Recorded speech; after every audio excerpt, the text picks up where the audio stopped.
right. So have you ever found yourself watching Shark Tank and you get like completely sucked in Yeah, by those pitches, those deals, the sharks themselves, absolutely. and like maybe even the occasional meltdown? Oh, yeah. And while you're watching, you think to yourself, what would I do if Mhm. I were standing there facing those sharks? Yeah. Well, that's exactly what we're diving into today Okay. with Shark Savvy, the tank-tested playbook for entrepreneurial Oh, domination. cool. This book breaks down all the strategies and mindsets Okay. behind those really captivating Shark Tank pitches. Interesting. But here's the thing. Okay. You don't even need to have some business idea Right. ready for prime time to get a ton out of this book. Yeah. Like, we're talking about unlocking insights that can, like, really level up your thinking. Whether you're an entrepreneur or just navigating the daily Shark Tank that we call life. Right, because, like, what's so fascinating about this book is it goes beyond just getting the funding right. It really delves into those core principles of how to build a successful business, Exactly. the kind of strategic thinking that you need to make a venture truly viable. Yeah. It's like getting a crash course in what makes investors tick. You know, what makes them reach for their checkbook and what makes them run to the hills. Exactly. And it's so much more than just having a catchy pitch. Right. And this book, Shark Savvy, Yeah. kicks off with this idea of developing a mindset for success. Okay. Because, let's be honest, Mhm. we've all been tempted to maybe rest on our laurels a little bit, Oh, yeah, thinking that past wins are like a free pass to future glory. of course. And that's a really common trap. Mm-hmm. And that's where I think this book's concept of the paradox of past success comes in. Ooh, I like that. Yeah, you might think your past triumphs guarantee future ones, Right. but clinging to those old formulas can actually blind you to new opportunities or like shifts in the market. It's like that band we all loved back in the day Okay. that's still touring with the same set list from decades ago. Oh, yeah. And they're wondering why they're playing to half-empty clubs. Exactly. Times change, audiences evolve, and you have to evolve with them. You have to adapt, right? And Shark Savvy really hammers home Yeah. the importance of adaptability, of constantly learning and evolving, no matter how experienced you are. It's about embracing a beginner's mind, Okay. being open to new information and pivoting when you need to. So even if you're not pitching in the tank, Yeah. this idea of adaptability is key. It's key for sure. And speaking of grabbing attention, Yeah. one of the things that I thought was really interesting about Shark Savvy was how the chapter titles themselves are like these mini master classes in entrepreneurial thinking. They're Yeah. these intriguing little puzzles that really make you want to dive in. Like they really grab your attention. They do. Like the awareness arbitrage, Yeah. which immediately made me think about how just being everywhere Right. isn't enough. You know, it's not just about shouting from the rooftops. It's not about being the loudest voice in the room. Yeah, and it's not even enough to have people see your message. Right. It's about crafting a message that really resonates, that cuts through all that noise. And that really sticks with people. It's like that saying, right? You can lead a horse to water. Exactly. You can have the best website, the biggest ad campaign, but if your message isn't resonating with your target audience, It's all for nothing. yeah, it's pointless. It's about being strategic, right? Totally. It's about understanding your audience and finding that sweet spot where visibility and memorability meet. Absolutely. Yes. It's a good way to put it.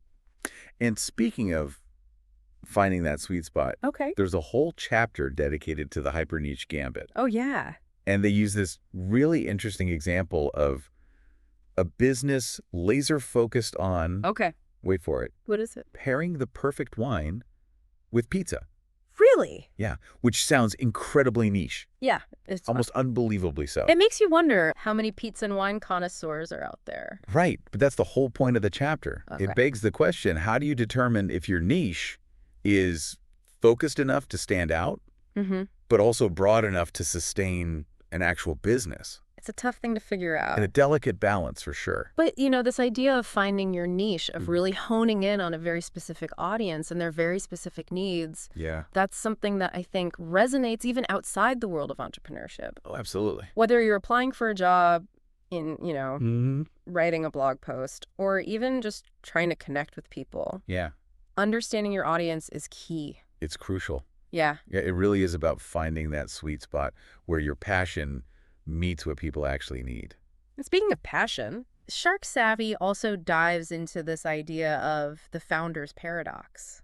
Did you think about that one at all? Oh, yeah, for sure. I think that's a really important one. It's that fine line between like being dedicated to your vision Yes. and being able to step back and see the bigger picture. Totally. And maybe being open to some hard truths that you might not want to hear. Exactly. And like investors, obviously they want to see that fire in your belly. Yeah. That you have that unwavering belief in your idea. Of course.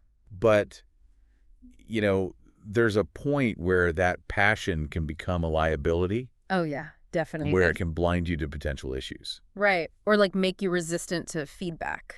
Exactly. It's like going all in on a hand of poker when you haven't even looked at your cards. Right. You might have a great hand or you might have like a 2 and a 7, but that confidence could cost you everything if you're not careful. It's true.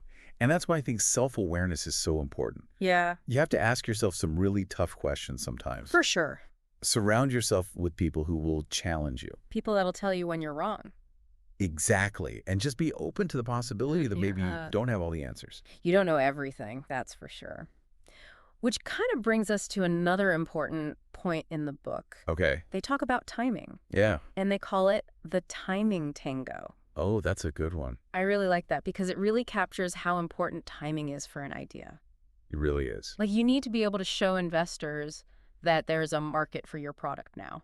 Yeah, like right now. Not that it's coming in the future, but that it's here right now. You have to be riding the wave. Yeah. Not just like ahead of it. But you also don't want to miss the boat entirely, right? Absolutely. Like what if you wait too long and somebody swoops in and takes your idea? You'll be kicking yourself for sure.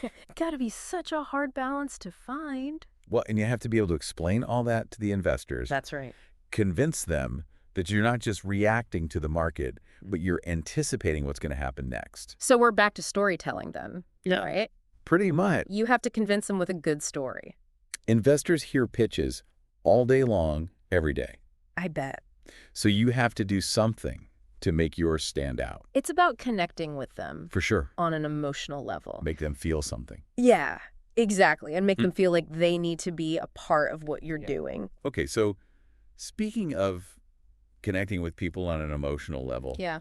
There's this concept in the book called the legacy leverage effect. Oh, yeah, that's a good one. You ever thought about that?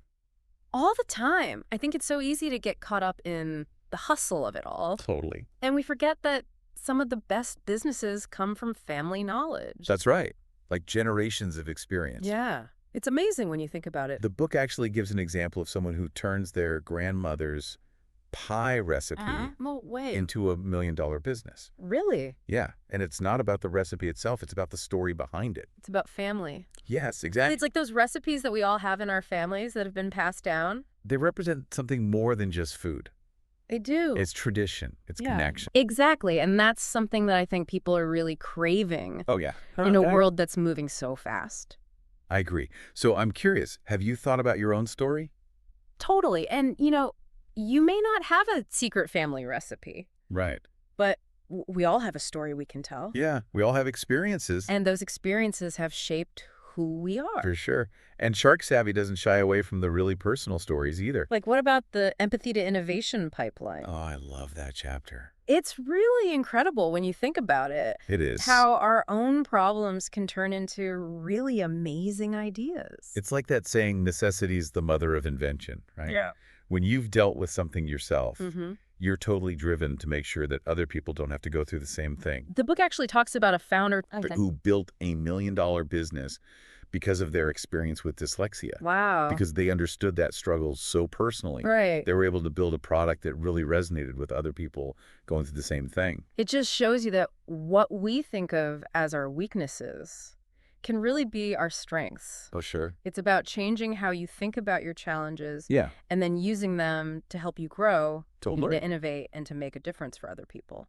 And that, to me, is like the core of what makes Shark Tank so interesting to watch. Yeah, yeah. It's really inspiring to see how people can take their challenges and create something amazing. It really is. And I think that's what makes this book, Shark Savvy, more than just a business book. Totally. It's really like a testament to how resilient people are and how creative. Yeah. And how much people want to make a difference. It reminds us that we can all be sharks in a way.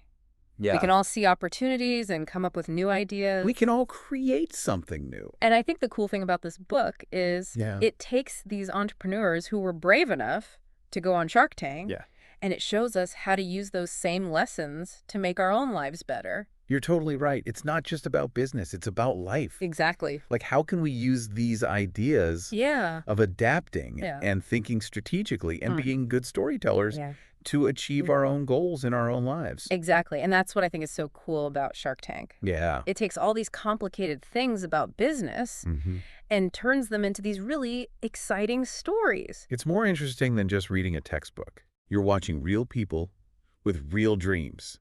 And they're risking it all. And you get to see what works and what doesn't work. And it's entertaining, right? Oh, yeah, for sure. Like everybody likes a little drama. Of course. And those really emotional moments. Yeah. The wins and the losses. Yeah. That's what makes it so memorable. It's like you remember the lessons because they're tied to these really powerful stories. Totally. And you see yourself in those entrepreneurs. Yes. And you realize that you could do it too. Exactly. If you're willing to work hard and chase your dreams. So as we're wrapping up this deep dive into Shark Savvy, I want to leave you with this question. Okay. What's your Shark Tank moment? What are you passionate about? What's that idea or project you've always wanted to try? You know, even if it scares you a little bit. You don't have to be on TV or even have it all figured out. Just start somewhere. Everyone has the power to make a difference. So find that power inside you. And go make it happen. That's what it's all about. And hey, you never know. What's that? Maybe someday we'll be talking about your success story. Love it.